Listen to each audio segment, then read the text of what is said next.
Hello, and welcome to my fifth and final book critique. Instead of focusing on a particular theme for this set, I decided to choose a wide range of books that will tap into all students' interests. Most of the books in this set are appropriate for grades 1 through 3. For my feature text, I chose The Gardener by Sarah Stewart. I chose this book mainly because it can be used in so many content areas. After reading this whimsical and lyrical historical fiction picture book, I immediately thought of many lessons this could be used for, such as language arts, science, and social studies. This book features a character named Lydia Grace Finch and is set in the Depression era. Lydia moves into the city to live with her Uncle Jim at his bakery while her parents are out of work. She arrives with a suitcase of seeds and secretly plants a garden on the rooftop, hoping to use her flowers to brighten everyone who comes into the bakery. The story is also told through the sweet and descriptive letters Lydia Grace writes to her grandmother and family back in the country. This book teaches a great lesson. Happiness and hope can be achieved no matter what your financial status is, and you can find joy in the simplicities of life. My first lesson is a third grade language arts lesson that is aligned with the Common Core state standards. Students will imagine how Uncle Jim felt after Lydia Grace returned home. Pretending they are Uncle Jim, students will then write a letter from Uncle Jim to Lydia Grace telling how they feel. To incorporate technology into this lesson, students will be using Microsoft Word to construct their letters using letter templates provided by the software. They will then share their letters with the class using Padlet. Students will be encouraged to respond to each other's letters as if they were Lydia Grace. Here's a sample letter that I provided for my students.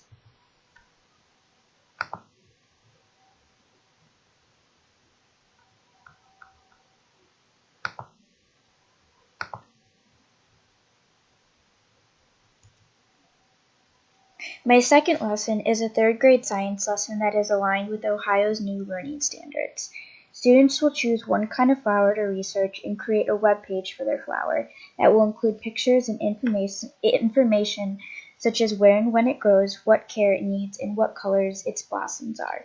To incorporate technology into this lesson, students will be using the internet to do their research. They will be using Wix to create their webpage, and then all the websites will be shared on a class Padlet, thus creating a class field guide to flowers. And here is an example of a web page that I created. I'd use this to show my students how to navigate Wix. And as you can see, you can make other pages. This one I chose to focus on the wildflowers that are native to Michigan. And so I have some of the information here for students to look at as a guide.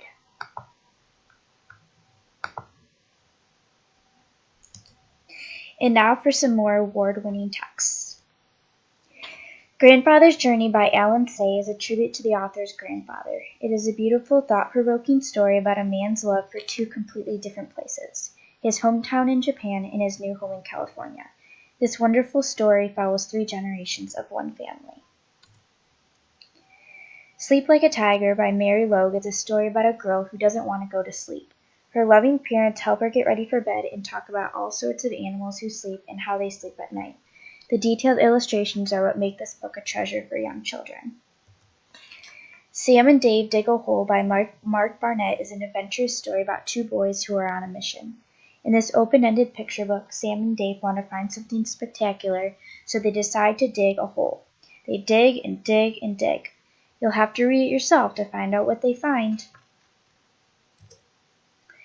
Sylvester and the Magic Pebble by William Steig is an emotional and heartwarming book about a young donkey named Sylvester who on one rainy day finds a magic pebble.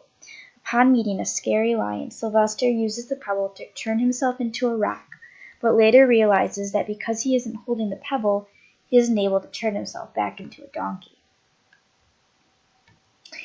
Grand Canyon by Jason Chin is a nonfiction children's book filled with stunning illustrations and engaging text. It talks about the geology of the Grand Canyon and is sure to be a hit for students who are interested in visiting the Grand Canyon, have visited the Grand Canyon, or are simply fascinated with science. It is filled with well-researched, factual, and visual information. The 100 Dresses by Eleanor Estes is about a young Polish girl named Wanda who attends school in Connecticut. Wanda has a strange last name and comes to school every day wearing the same blue dress. When the other girls start bullying her, Wanda tells them that she has 101 dresses at home. but the girls don't believe her. This book speaks to many issues that children still face today about bullying. The Courage of Sarah Noble by Alice Dalgleish is set in 1707 when young Sarah and her father traveled to the wilderness to build a new home for their family in New Milford, Connecticut. In this true story, Sarah takes you with you as she learns to be brave and finds courage even when she is afraid.